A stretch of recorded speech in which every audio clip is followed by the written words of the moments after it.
அன்பார்ந்த பெரியவர்களே, தாய்மார்களே, தமிழ் சங்கங்களுக்கெல்லாம் தமிழ் சங்கமாக இருக்கக்கூடிய ஃபெட்னா அமைப்பினுடைய எல்லா தலைவர்களும் இங்கே வந்திருக்கின்றார்கள். தலைவராக இருக்கக்கூடிய அருமையண்ணன் விஜய் மணிவேல் அவர்களே, துணைத் தலைவராக இருக்கக்கூடிய அருமையண்ணன் எழிலன் ராமராஜன் அவர்களே, செயலராக இருக்கக்கூடிய கபிலன் அவர்களே, இணை செயலராக இருக்கக்கூடிய சகோதரி ஜான்சி ராணி பிரபாகரன் அவர்களே, பொருளாளராக இருக்கக்கூடிய வள்ளிக்கண் மருதப்பன் அவர்களே, இந்த ஃபைட்டன் உலக தமிழர்கள் எல்லாம் ஒருங்கிணைத்து தொழில் முனைவோருக்காக தமிழுக்காக சங்கம் வைத்து தமிழை வளர்த்த மாநகரத்தில் ஃபைட்டன் குளோபல் தமிழ் ஆண்டர்பிரனர் சமிட், அதற்கு கோஆர்டினேட்டராக இருக்கக்கூடிய பாரதி பாண்டி அவர்களே, மதுரை மாநகரத்தினுடைய இந்த அமைப்பினுடைய தலைவராக இருக்கக்கூடிய சகோதரி தேவி நாகப்பன் அவர்களே, இணை தலைவராக இருக்கக்கூடிய கோபி ராமசாமி அவர்களே, மீனா இளஞ்சலின் அவர்களே, பாரதி முருகேசன் அவர்களே, முக்கியமாக தமிழக மண்ணில் ஒரு டியூஷன் சென்டராக தன்னுடைய வாழ்க்கையை ஆரம்பித்து SRM கல்வி குழுகத்தினுடைய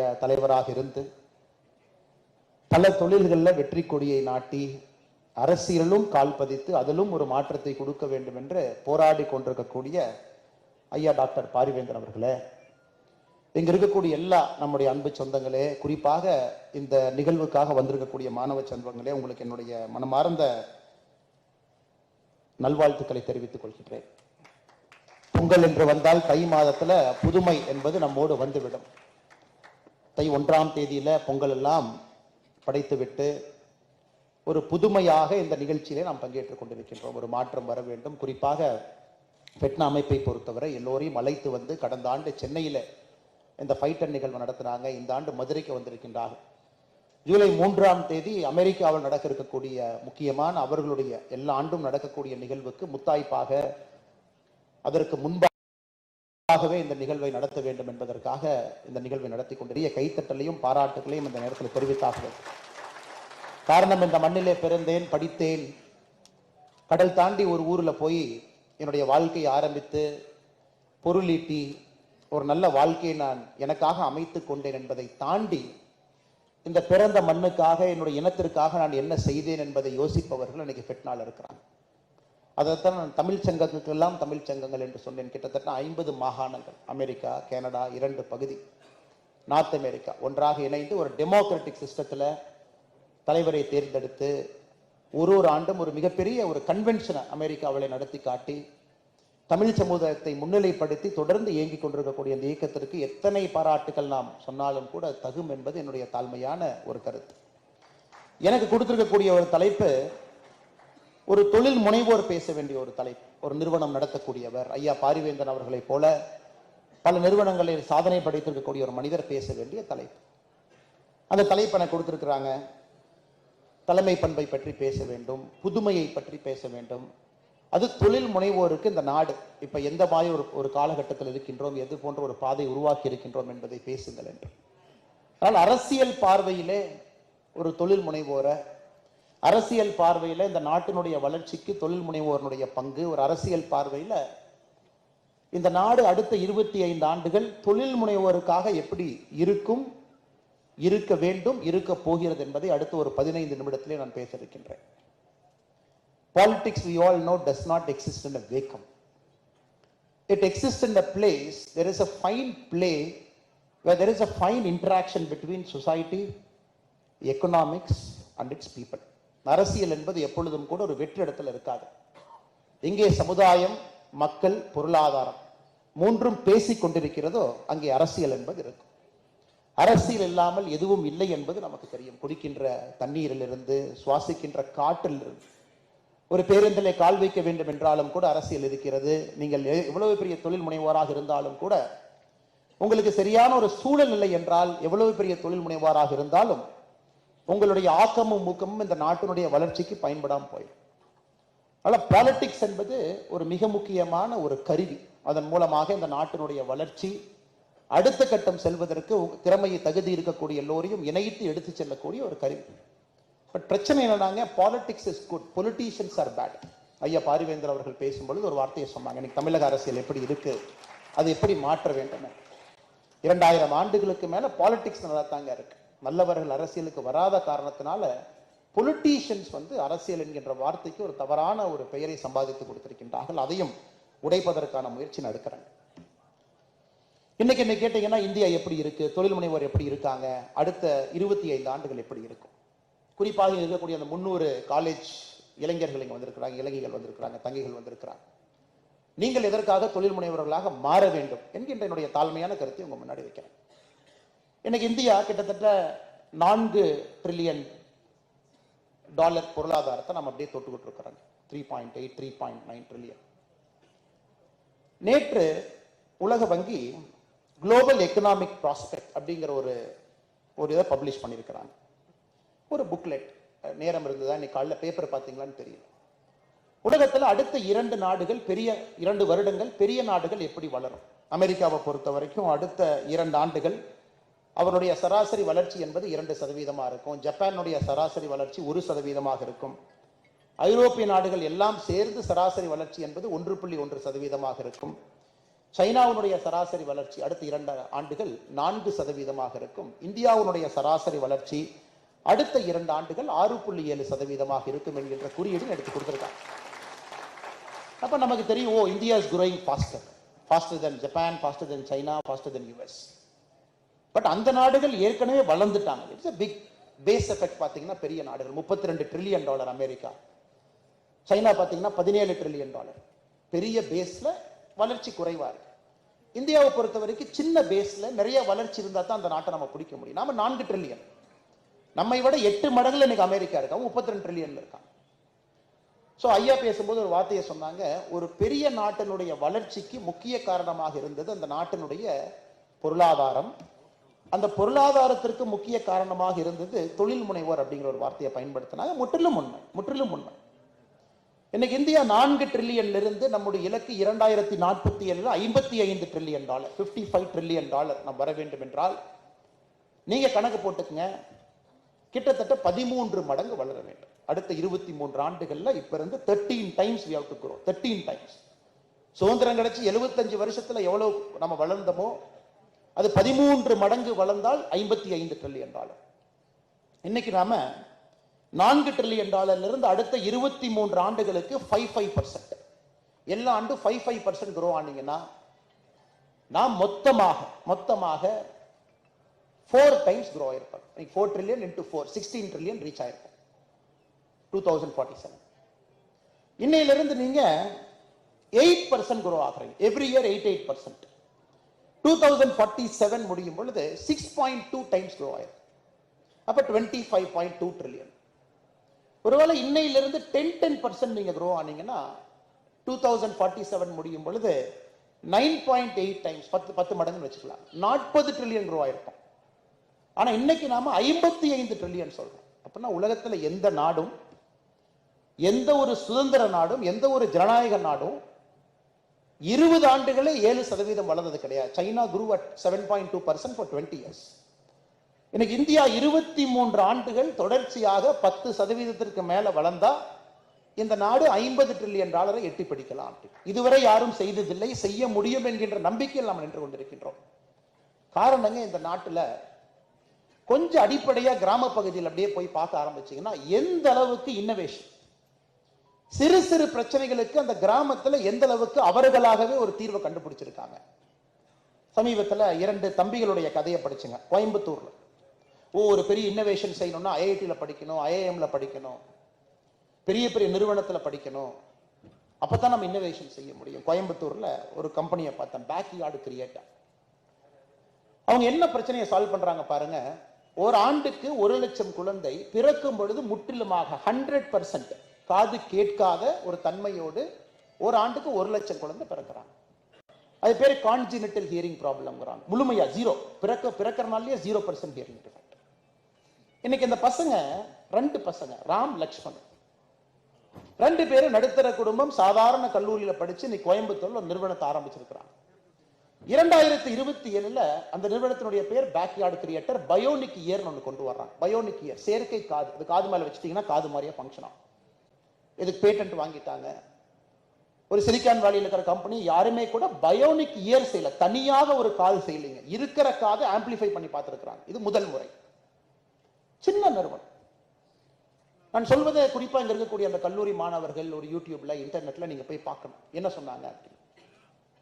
இதே மதுரையில அரவிந்த் ஐ ஹாஸ்பிட்டல்ல இருந்து நீங்க ஆரம்பிச்சீங்கன்னா அவங்க இன்னோவேஷன்லாம் அளப்பரிய இன்னோவேஷன் அவங்க செய்திருக்கக்கூடிய சங்கரா ஐ ஹாஸ்பிட்டல் நீங்க கோயம்புத்தூர் வந்து பாருங்க. அவங்களுடைய surgical procedure, the way they identify a problem, cross roots லெவல்ல போய் எப்படி சால்வ் பண்றாங்க. So India is a hub of innovation. கிராமத்துல tier 2 tier 3 எந்த ஒரு இடத்துக்கு போனாலும் இப்ப கனெக்ட் பண்றதுக்கு நமக்கு ஆள் இல்லைங்க. we don't have an ability to connect all those innovation. எல்லா இடத்துலயும் இன்னோவேஷன் இருக்கு. கூரை பின்ற இடத்துல இருந்து இன்னோவேஷன் இருக்கு. ஆடு மேய்க்கிறவங்க இருந்து இன்னோவேஷன் இருக்கு. But we are not able to make it an institutional knowledge. இன்னைக்கு நீங்க அந்த $50 trillion போகணும்னா இந்தியாவில் இருக்கக்கூடிய நாலேஜ் என்பது இன்ஸ்டிடியூஷனல் நாலேஜா மாறணும். எப்படி பண்ணுவீங்க? இன்னைக்கு ப்ரொடக்டிவிட்டி, ஒரு தனி மனிதனுடைய உழைக்கும் திறனை ப்ரொடக்டிவிட்டின்னு சொல்றோம். Productivity of a single person in India. உலகத்துல 133 இடத்துல இருக்குங்க. we are 133rd rank. ஒரு ஆவரேஜ் இந்தியன், ஒரு சாதாரண மனிதன் ஒரு மணி நேரம் வேலை செய்யக்கூடிய மனிதன் 18 வயசுல இருந்து 60 வயசுக்குள்ள he contributes $8. அதான் நம்மளுடைய ஒரு மணி நேரத்துல $8 நம்ம ஜிடிபி கான்ட்ரிபியூட் பண்றோம். $8 இன்னைக்கு $86 இருக்குங்க கணக்கு போட்டு. ஒரு அயர்லாந்துல இருக்கக்கூடிய ஒரு மனிதன் $102 கான்ட்ரிபியூட் பண்றார். அதே ஒரு மணி நேரத்துல $102. Luxembourg $114, America $54, UK $38. ஸோ இவ்வளவு பெரிய நாடு, இவ்வளவு மக்கள், ஆண்டாண்டு காலமாக நமக்கு இருக்கக்கூடிய ஒரு இன்னோவேஷன் என்பது, செயல்திறன் என்பது எங்கேயும் யாரும் பார்க்காத ஒரு தமிழ் சமுதாயம், இந்திய சமுதாயம். உலகத்தில் எல்லாருமே கல் தோன்றி மண் தோன்றா காலத்திலிருந்து நாம் இருக்கோம் நம்ம சொல்றோம். ஆனால் $8 தான் இன்னைக்கு ஆவரேஜா நம்முடைய ப்ரொடக்டிவ் கான்ட்ரிபியூஷன். இது எப்படி உயர்த்த போறோம்? இது உயர்த்தாம $55 trillion வராதுங்க. இது முதல் கேள்வி, நம் முன்னால் இருக்கக்கூடிய முதல் கேள்வி. ஸோ இத்தனை இளைஞர்கள், இவ்வளவு வயசு குறைவாக இருக்கக்கூடிய உங்களுடைய பிரெயினை எல்லாம் இந்த நாடு எப்படி பயன்படுத்த போகுது? உங்களுக்கு அந்த என்விரான்மெண்ட் எப்படி இந்த நாடு உருவாக்கி கொடுக்க போகுது? ஐடியா இருக்கு. ஐடியாவுக்கு பேங்க் லோன் கிடைக்குமா? சிபாரிசு இல்லாம கிடைக்குமா? உங்களுக்கு எந்த ஃப்ரிக்ஷனும் இல்லாம அரசு இயந்திரங்கள் உங்களுக்காக வேலை பார்க்குமா? இப்ப அமெரிக்காவில் என்ன சொல்றாங்க, நம்முடைய தமிழ் சொந்தங்கள் இருக்காங்க, it's a land of free for brave. அந்த நாட்டில் யார் வேண்டுமானாலும் சென்று எதை வேண்டுமானாலும் செய்ய முடியும். எதையும் மக்கள் பார்க்கறது இல்லை, திறமையும் தகுதியும் மட்டும் பார்க்கறாங்க. நீ நம்ம நாட்டில் பார்க்க போறோம். அதனால இப்ப இரண்டாவது விஷயத்தை நம்ம என்ன சால்வ் பண்ணிட்டு இருக்கிறோம், நம்ம collectively we are trying to solve two problems. Collectively பண்ணிட்டு இருக்கோம். ஒரு பிளேன் வந்து பறக்க பறக்க அந்த பைலட் வந்து லெஃப்ட் இன்ஜினை ரிப்பேர் பண்ணிட்டு ரைட் இன்ஜினை ரிப்பேர் பண்ணி வண்டி ஓட்டிட்டு இருக்கார். உலகத்தில் யாரும் செய்யாத நம்ம செஞ்சுட்டு இருக்கோம். ஒன்று, கலெக்டிவா நம்முடைய பப்ளிக் இன்ஃப்ராஸ்ட்ரக்சரை இன்வெஸ்ட் பண்ணக்கூடிய பணத்தை நாம உயர்த்துறோம். ரோட்ஸ், கேபிட்டல், பிரிட்ஜஸ், போர்ட்ஸ், இதெல்லாம் கலெக்டிவா பண்ணும். 10 ஆண்டுகளுக்கு முன்பு 80,000 கோடி ரூபாய் ஒரு பப்ளிக் இன்ஃப்ராக்கு நம்முடைய நாட்டில் பணம் போட்டது. போன ஆண்டுல 11 லட்சம் கோடி ரூபாய் இன்வெஸ்ட் பண்ணிருக்கோம். அப்படின்னா 10 இயர்ஸ்ல 80,000 crore to 11 lakh crore we have jumped. இது பத்தாதுங்க, இதுவும் பத்தாது. நீங்க நினைக்கக்கூடிய $50 trillion இது பத்தாது.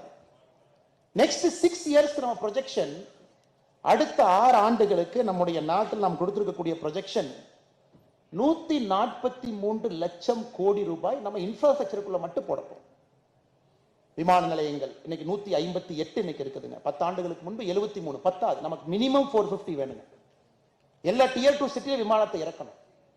72 சீட்டர் இறக்கியே ஆகணும். மதுரை பக்கத்துல ஒரு 3, எப்படி உங்க சான் பிரான்சிஸ்கோ பே ஏரியால 4 விமானங்கள் வச்சிருக்கீங்களா? சான் ஜோரோன்னு வச்சிருக்கீங்க, சான் பிரான்சிஸ்கோல வச்சிருக்கீங்க, 3 வச்சிருக்கீங்க, 4 வச்சிருக்கீங்க. within 50 miles. we need 450. இன்னைக்கு நம்ம 158 தொட்டுட்டோம். in 10 years we have doubled. But இருந்தும் பத்தாது. ரோட்ஸ் ப்ரொடக்டிவிட்டி $8 சொல்றாங்க. ஏன் ப்ரொடக்டிவிட்டி? மெதுவான ரோட்ல போறோம், அர்பன் இன்ஃப்ரா ரொம்ப புவரா இருக்கு, அதுல வேலைக்கு போறோம். வேலைக்கு போறதே 2.5 மணி நேரம் வேலைக்கு போறோம் டிராவல் பண்ணி, அதுல வேலை செய்யறது 8 மணி நேரம். உலகத்துல ஒரு நாட்டுல மக்கள் அதிகமா வேலை செய்யாது இந்தியா இல்லைங்க. 48 hours per week, 48 மணி நேரம் ஒரு வாரத்துக்கு வேலை செய்யறோம். அவ்வளவு வேலை செஞ்சு ப்ரொடக்டிவிட்டியை உயர்த்துறதுக்கு பப்ளிக் இன்ஃப்ராஸ்ட்ரக்சர்ல பணத்தை இன்வெஸ்ட் பண்றோம். Second, India is hugely investing in digital infra. நம்ம எல்லாத்தையும் கனெக்ட் பண்ணிட்டோம், ஆதாரம் கொண்டு வந்துட்டோம், ஆன்லைன் டிரான்சாக்ஷன் கொண்டு வந்துட்டோம், ஜிபே கொண்டு வந்துட்டோம், பேடிஎம் கொண்டு வந்துட்டோம். ஸோ இந்த இரண்டும் பார்த்தீங்கன்னா ஒரு நாட்டில் ஒரே நேரத்தில் இரண்டும் நடைபெற்று கொண்டிருக்கிறது. ஏன்னா நீங்க அந்த ஸ்கேலை ரீச் பண்ணணும்னா you have to achieve both massive investment. Public infra ஒரு பக்கம், டிஜிட்டல் இன்ஃபால் ஒரு பக்கம், இரண்டும் பேரலல் எடுத்துட்டு போறோம். மூன்றாவது, அரசியல்வாதிகளுக்கு ஒரு பாலிசி மெஷர் அப்படிங்கிறது முதல்லையா நம்ம நாட்டில் பேச ஆரம்பிச்சிருக்கிறாங்க. ஒரு பொலிட்டீஷியனுக்கு ஒரு பேசிக் ஐடியா இருக்கணும். A politician should have a basic understanding of what is economics. Basic understanding of ஒரு நாட்டை வழிநடத்துறதுக்கு பாலிசி எப்படி கொண்டு வர்றது. இன்னைக்கு நம்ம நாட்டில் பார்த்தீங்கன்னா பாலிசியை நோக்கி பேசக்கூடிய ஒரு அரசியலை நோக்கி நம்ம போக ஆரம்பிச்சோம் எல்லா ஸ்டேட்டுமே. இன்னைக்கு இந்த சூழலில் நம்ம நின்று பேசிக் கொண்டிருக்கின்றோம். லீடர்ஷிப் வேணும், இன்னோவேஷன் வேணும், ஒரு பொலிட்டிக்கல் வில் பவர் வேணும், கமிட்மெண்ட் வேணும். இந்த நாடு அடுத்த கட்டம் செல்வதற்கு இதையெல்லாம் நாம் செய்ய வேண்டும் என்று பேசிக் கொண்டிருக்கின்றோம். இதுவும் பத்தாதுங்க. if you ask me, even this is not enough. This is also scratching a surface. ஒரு சர்ஃபேஸை ஸ்கிராச் பண்ணிட்டு இருக்கோம். இந்த நாட்டினுடைய பொட்டன்ஷியல், இருக்கக்கூடிய மக்கள், நமக்கு இருக்கக்கூடிய திறமையை முழுமையாக இந்த நாடு பயன்படுத்தி இருக்கா? அதற்கு ஒரே ஒரு உதாரணத்தை உங்கள் முன்பு அடுத்த 5 நிமிஷத்துல வைக்கணும் அப்படிங்கிறது என்னுடைய ஆசை.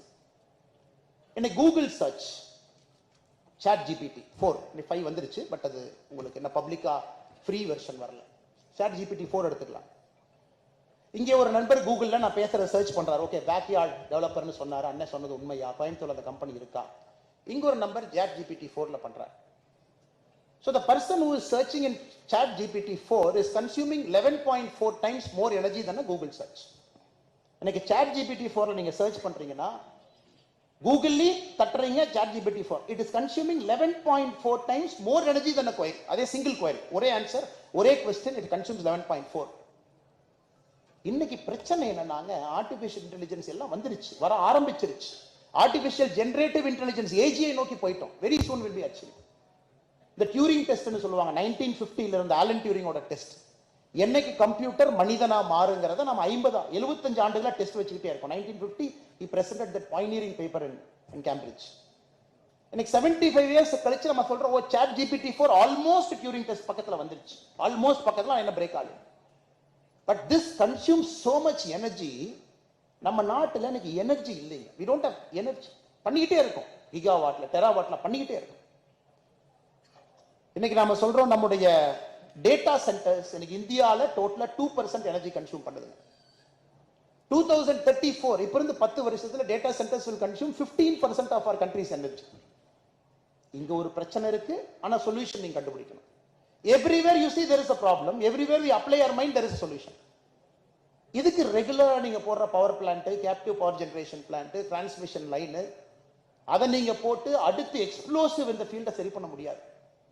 யாராச்சும் இன்னைக்கு காலைல பேப்பர்ல பாத்தீங்களான்னு தெரியல. எனிபடி ரெட் டுடேஸ் நான் எல்லாமே இன்னைக்கு பேப்பர்ல இருந்து மட்டும் தாங்க பேசுறேன், எதுவுமே நான் பேசல. இன்னைக்கு மார்னிங் பேப்பர்ல இருக்கிறத மட்டும் எடுத்து உங்கள்கிட்ட பேசுறேன். இந்த நாடு எவ்வளவு ஒரு நாள்ல நம்ம வேலை செஞ்சுட்டு இருக்கோம். இன்னைக்கு காலையில நியூஸ் பேப்பர் பாத்தீங்கன்னா, Government of India has called for a RFP, request for proposal for a 220 megawatt captive nuclear power plant. பாருங்க ஆச்சரியம். கவர்மெண்ட் ஆஃப் இந்தியா சொல்றாங்க, தனியாரா நீங்க ஒரு நியூக்ளியர் பவர் பிளான்ட் போட்டுக்கிறீங்களா, ப்ரொபோசல் கொடுங்க. Private nuclear power plant 220 megawatt capital. உங்களுக்கு தேவையான பவரை எடுத்துக்கங்க, மிச்ச பவரை கிரிட்டுக்கு கொஞ்சம் கொடுங்க. டுடே மார்னிங் இந்த பேப்பர். இது ஏன்னா கூகுள், அமேசான் இந்த கம்பெனி எல்லாமே இன்னைக்கு நியூக்ளியர் பவர் பிளான்ட் விலைக்கு வாங்கிட்டு இருக்காங்க. 3 Mile Island, one US company wants to buy 3 Mile Island because they want nuclear power. அவங்க போற இந்த query ஆர்டிஃபிஷியல் இன்டெலிஜென்ஸ்க்கு பவர் இல்லைங்க அவங்ககிட்ட. they are searching for power like anything. இப்போ இதுக்குள்ள நாம என்ட்ராகும். எப்படி சால்வ் பண்றது? we need power. அதே நேரத்தில் 2070க்குள்ள நெட் கார்பன் எமிஷன் ஜீரோக்குள்ள போகணும், அதுவும் பண்ணணும். எக்ஸ்ப்ளோசிவ் மார்க்கெட்டு கரண்ட் கொடுக்கணும், எலக்ட்ரிசிட்டி ஜெனரேட் பண்ணணும். ஸோ எல்லா இடத்துலையும் we are having opportunity, same time problem, same time we need problem solving skills. முதல் இருக்கையில் இருக்காங்க, all great people. I am seeing Kalyan மாலை மோகன் அண்ணால இருந்து இங்க பாக்குறேன், அப்துல் கலாம் ஐயாவோட பணி செஞ்ச புன்சாமி எல்லாம் amazing people. people who have got smartest brain, right heart, ethical, they are committed. differing political ideology but they committed. நான் ஒரு political ideology சித்தாந்தத்துல இருக்கேன், அண்ணா who sitting here has got a different political ideology. எல்லாரும் இருந்தாலும் but the common goal, can we make this country to grow at a faster pace? இத கலாம் ஐயா எப்ப சொன்னாரு? நான் காலேஜ் ஸ்கூல் ஸ்டூடெண்டா இருக்கும்போது புரான் ஒரு கான்செப்ட் கொண்டு வந்தார். Pooran providing urban amenities in rural area. இவ்வளவு மக்கள் ரூரல்ல இருந்து அர்பனுக்கு போறாங்க, அதனால வரக்கூடிய பிரச்சனைகள் என்ன? அவருக்கு அர்பனுடைய பேசிக் ஃபெசிலிட்டி என்ன இருக்கோ ரூரல்ல கொடுக்கலாம். புறா மாடல்னு சொல்லிட்டு PURN கலாம் ஐயா சொல்லி எத்தனை வருஷம் ஆச்சு? அவர் செட் பண்ண டார்கெட் என்னங்க? இன்னைக்கு நாம are we really faithful to the great man's vision கேட்டீங்கன்னா நிச்சயமா இல்லை. ஆனால் I am very very confident this country has to grow. This country will grow in such a way no country have grown like India in the next 23 years. நான் பார்க்கத்தாங்க போறோம். We will do it. ஆனா $8 ப்ரொடக்டிவ்ல இருந்து ஒரு $40 productivity நீங்க போயிட்டீங்கன்னா வேலை முடிஞ்சது. I think we'll grow 14 times. We just have to reach $40. ஒரு மனிதன். Such a big country, scope, problemsக்கான ஆப்பர்ச்சுனிட்டி எல்லாமே இருக்கு. அதே நேரத்தில் நிறைய பெயின் பாயிண்ட்ஸ் இருக்குது.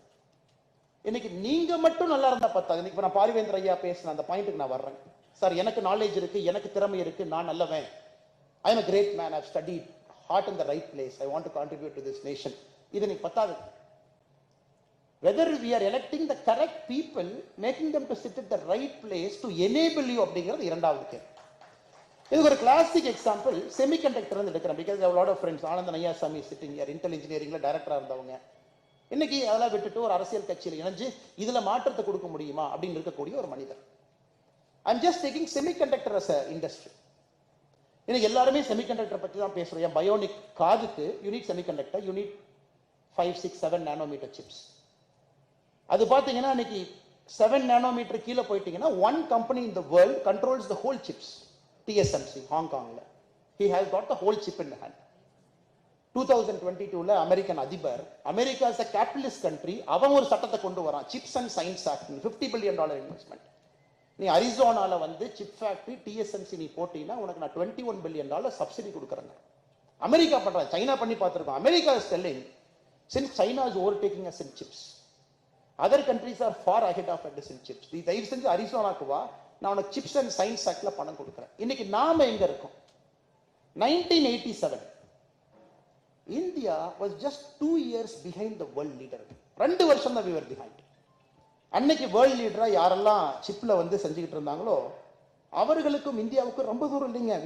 we are not far behind. அன்னைக்கு வேர்ல்டு லீடர்ஸ் எல்லாம் 1987 they are somewhere around 600 nanometer, 600 nm ல இருந்தாங்க. India 1987 was at 800 nm. We are just 2 years behind. Today we are 13 generations behind chip.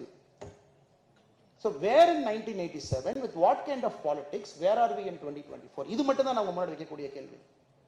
We were at 2 years behind the world leader. Today we are 12 generation behind.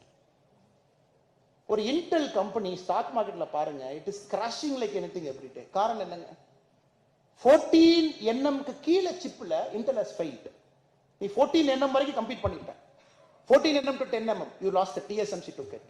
10 mm to 7 mm TSMC took it. 7 to 5 TSMC took it. 5 to 3 TSMC took it. Taiwan Semiconductor Manufacturing Company ஒரு நிறுவனம், world leader. இன்னைக்கு எல்லா president கூப்பிடுறாங்க, என் ஊர்ல வந்து உன்னோட ஃபேக்டரியை போடு, they call foundry, chip foundry போடு. இன்னைக்கு 2021 finally we got our India semiconductor mission. 76,000 crore government of India invest பண்ணி இன்னைக்கு 1,50,000 கோடி சிப்புக்குள்ள கொண்டு வந்திருக்கோம் பணத்தை. Next 15 years who will win the chip war? That company will be the leader in the world. அடுத்த 15 வருஷம் only chip war. Everybody were fighting for chips. Best chip யார் கொண்டு வரோம்? இந்தியா ஸ்டோரி பாருங்க. 1987 2 years behind. 1960ல Fairchild Semiconductor wanted to come to India, the market leader. Red tapeism உள்ள விடல, he went to Malaysia. அதுக்கப்புறம் என்ன கொடுமையா பாருங்க. 1962 Bharat Electronics started India's first fab to manufacture silicon and germanium transistor. காரணம் அவங்களுக்கு வர வேண்டிய எக்யூப்மெண்ட்ஸ் எல்லாம் ஸ்ட்ரக் இன் போர்ட், அதை ரிலீஸ் பண்ண முடியல. That company fail. அதுக்கப்புறம் பாருங்க, IISc ப்ரொஃபசர் வாசுதேவ மூர்த்தி மெட்காம் சிலிக்கான் 1980ல ஆரம்பிக்கிறாரு. அவருக்கு அரசு ப்ராமிஸ் பண்ண சப்சிடி கரண்ட்டை கொடுக்க முடியல, அந்த நிறுவனமும் ஸ்ட்ரகிளிங் நிறுவனம். Most tragic story, Chandigarh semiconductor complex SCL சண்டிகர்ல ஆரம்பிச்சோம். 1984ல 89 ஃபயர்ல எல்லாம் பர்ன் ஆச்சு. அன்னைக்கு போன கம்பெனி இன்னைக்கு போச்சு. 1990ல இன்னொரு விஷனர் ES ராமமூர்த்தி அவர் ஆரம்பிக்கிறாரு. ஆனா யாருமே ஒரு புரோட்டோகாலை கூட அவரால் ஃபாலோ பண்ண முடியல. அந்த பியூரிட்டி ஆஃப் த ப்ராசஸ், யார் வேணாலும் நடக்கலாம், யார் வேணாலும் போடலாம், கதவு திறந்து யார் வேணாலும் உள்ள வாங்க, அதுவும் போச்சு. மிட் 2005 மேஜர் மல்டிநேஷனல் கம்பெனி இங்க நம்ம ஊர்ல சிப் போடுறதுக்கு வந்தாங்க. எகெயின் அவங்களுடைய mission imported from US was struck at the port for 7 months. சைனாக்கார் அப்படியே என் ஊருக்கு வாங்க லேண்டை கொடுக்குறாரு.